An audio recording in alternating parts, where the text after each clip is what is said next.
Budget 2024 পেশ হতে চলেছে আগামী বৃহস্পতিবার 1 ফেব্রুয়ারি। আর এবারে বাজেটে ট্যাক্স থেকে শুরু করে সরকারি কর্মচারী, বেসরকারি কর্মচারী, মধ্যবিত্ত থেকে শুরু করে ধনী, গরিব থেকে শুরু করে অসহায় পরিবারদের জন্য রয়েছে দারুণ খবর। হাসি ফোটাতে পারে নির্মলার এই বাজেটে। আর এবারে বাজেটে রয়েছে এমনই 8টি আপডেট। এর মধ্যে এমনও বেশ কিছু ঘোষণা হতে চলেছে যার ফলে মুখে হাসি ফুটবে গরিব, মধ্যবিত্ত, অসহায় পরিবারদের। আর আজকে থাকবে এই সকল বিষয়ের উপরই বিস্তারিতভাবে আলোচনা। বাজেট 2024-এ কি কি ঘোষণা করা হতে পারে। তাই আপনি যদি একজন ভারতীয় নাগরিক হয়ে থাকেন, যদি আপনার বিপিএল কার্ড থেকে থাকে বা যদি আপনার এই ধরনের রেশন কার্ড থেকে থাকে, তাহলে আজকের আপডেটটি সম্পূর্ণ আপনার জন্য। তাই ভিডিওটি মোটো স্কিপ না করে শেষ পর্যন্ত দেখতে থাকুন। আলোচনা শুরু করার পূর্বে আপনাদের কাছে একটা রিকোয়েস্ট, যদি আপনি এমনই আপডেট পেতে ইচ্ছুক হয়ে থাকেন তাহলে ভিডিওটিকে অবশ্যই একটা লাইক করে শেয়ার করবেন। চ্যানেলে নতুন হয়ে থাকলে চ্যানেলটিকে সাবস্ক্রাইব করবেন, কারণ আমরাও দেখতে চাই যে এই ধরনের আপডেট পেতে কতজন মানুষ ইচ্ছুক রয়েছেন। একদিকে প্রতীক্ষার প্রহর গুনছে গোটা দেশ। 1 ফেব্রুয়ারি ষষ্ঠবারের জন্য সংসদে অন্তর্বর্তীকালীন বাজেট পেশ করবেন কেন্দ্রীয় অর্থমন্ত্রী নির্মলা সীতারমন। লোকসভা ভোটের আগে এটা দ্বিতীয় নরেন্দ্র মোদী সরকারের শেষ বাজেট হওয়ায় চড়ছে প্রত্যাশার পারদ। বিশেষজ্ঞদের দাবি, ভোটের মুখে কল্পতরু হতে পারে কেন্দ্র। নির্মলার বাজেটে শ্রমজীবী ও মধ্যবিত্তদের জন্য বড় ঘোষণা সম্ভাবনা রয়েছে দাবি করছেন তারা। আম জনতার সব থেকে বড় চিন্তার বিষয় হলো কর্মসংস্থান। প্রযুক্তির কারণে, বিশেষত কৃত্রিম বুদ্ধিমত্তা বা এআই চলে আসার পর থেকে যা দ্রুত হারে কমতে চলেছে, বড় বড় কোম্পানিতে শুরু হয়েছে ছাঁটাই। বেশ কিছুটা স্টার্টআপের অবস্থাও ততস্থ। ফলে বাজেটে কাজের সুবিধা বাড়াতে পারে কেন্দ্রীয় অর্থমন্ত্রী। কি ঘোষণা করেন সেদিকেই তাকিয়ে রয়েছে মধ্যবিত্ত। বিশেষজ্ঞ মহলের দাবি অনুপাতে অন্তর্কালীন বাজেটে ক্ষুদ্র ও মাঝারি শিল্পে লগ্নি টানতে মোটা অঙ্কের টাকা বরাদ্দ করতে পারেন নির্মলা সীতারমন। প্রতিরক্ষা থেকে শুরু করে চিকিৎসা সরঞ্জাম সব ক্ষেত্রে দেশকে স্বনির্ভর করে তুলতে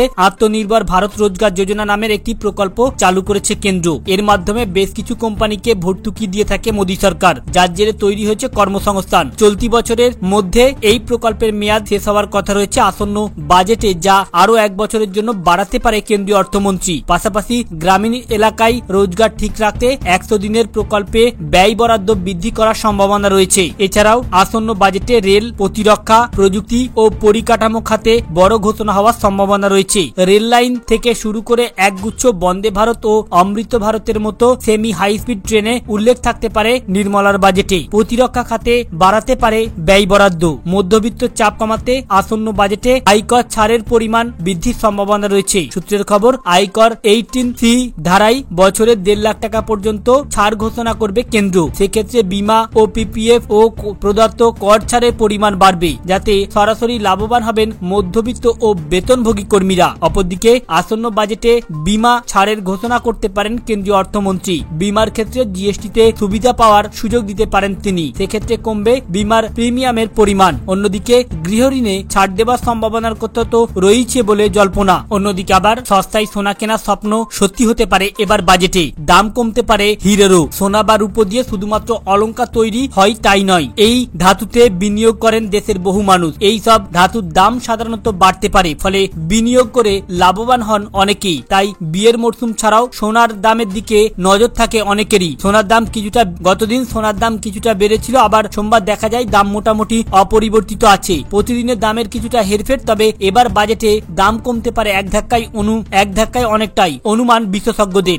এরপর রয়েছে ফাস্ট্যাগ নিয়ে এবারে জারি হলো একটা নতুন নিয়ম। NHAI KYC বাধ্যতামূলক করতে ফাস্ট্যাগের নিয়ম পরিবর্তন করছে। যেসব যানবাহনের KYC ফাস্ট্যাগে সম্পূর্ণ হয়নি, ফাস্ট্যাগ 1 ফেব্রুয়ারি থেকে নিষ্ক্রিয় হয়ে যাবে। আগামী 31 তারিখের মধ্যে ফাস্ট্যাগে KYC সম্পূর্ণ করতেই হবে, নতুবা আগামী দিন থেকে পড়তে পারেন বিপদে। অপরদিকে আরো একটি পরিবর্তন আছে 1 ফেব্রুয়ারি থেকে। 1 ফেব্রুয়ারি থেকে IMPS অর্থাৎ IMPS নিয়মে পরিবর্তন আসবে। এখন যে কোনো ব্যক্তি কোনো সুবিধাভোগীর নাম যোগ না করে 5 লক্ষ টাকা পর্যন্ত ফান্ড ট্রান্সফার করতে পারবেন। এই জন্য NPCI 31 অক্টোবর একটি সার্কুলার জারি করেছিল। নিয়ম পরিবর্তনের পরে আপনি অ্যাকাউন্ট হোল্ডারের অ্যাকাউন্ট নাম্বার এবং মোবাইল নাম্বার যোগ করে এক অ্যাকাউন্ট থেকে অন্য অ্যাকাউন্টে 5 লক্ষ টাকা পর্যন্ত ট্রান্সফার করতে পারবেন। যারা মূলত PM কিষাণ সম্মান নিধি যোজনা থেকে টাকা পেয়ে থাকেন বা সরকারের এই প্রকল্প যাদের রয়েছে, তাদের জন্য দারুণ ঘোষণা করতে চলেছে এবার বাজেটে কেন্দ্র সরকার। যারা মূলত কেন্দ্র সরকারের এই PM কিষাণ সম্মান নিধি যোজনা থেকে টাকা পেয়ে থাকেন,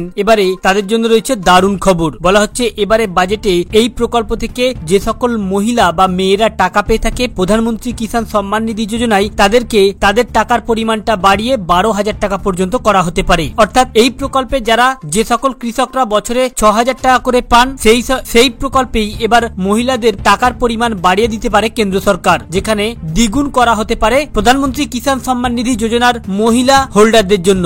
অপরদিকে আবার পেনশনভোগীদের জন্য চালু হতে চলেছে একটা নতুন নিয়ম। 1 ফেব্রুয়ারি থেকে ন্যাশনাল পেনশন স্কিম অ্যাকাউন্ট থেকে টাকা তোলার নিয়ম পরিবর্তন আসবে। পিএফআরডিএ এনপিএস অ্যাকাউন্ট থেকে টাকা তোলার নিয়মে বড় পরিবর্তন করেছে। 12 জানুয়ারি বিজ্ঞপ্তি অনুসারে এখন এনপিএস অ্যাকাউন্ট ধারকরা জমা করা মোট পরিমাণের মাত্র 25% তুলতে পারবেন। এছাড়াও অ্যাকাউন্ট উত্তোলনের জন্য 3 বছরের বেশি পুরনো হতে হবে। রান্নার গ্যাস নিয়ে, তবে যাদের বাড়িতে উজালা যোজনার গ্যাস রয়েছে এই সুযোগটি তারা পাবে। বলা হচ্ছে এবারে 1 ফেব্রুয়ারি বাজেট পেশে উজালা যোজনার গ্যাসে আসতে চলেছে দারুণ চমক। বাড়তে চলেছে এই প্রকল্পে ভর্তুকি টাকার পরিমাণ, যেটা বেড়ে হতে চলেছে 500 টাকা। এমনই একটি ঘোষণা করতে চলেছে এবার বাজেটে।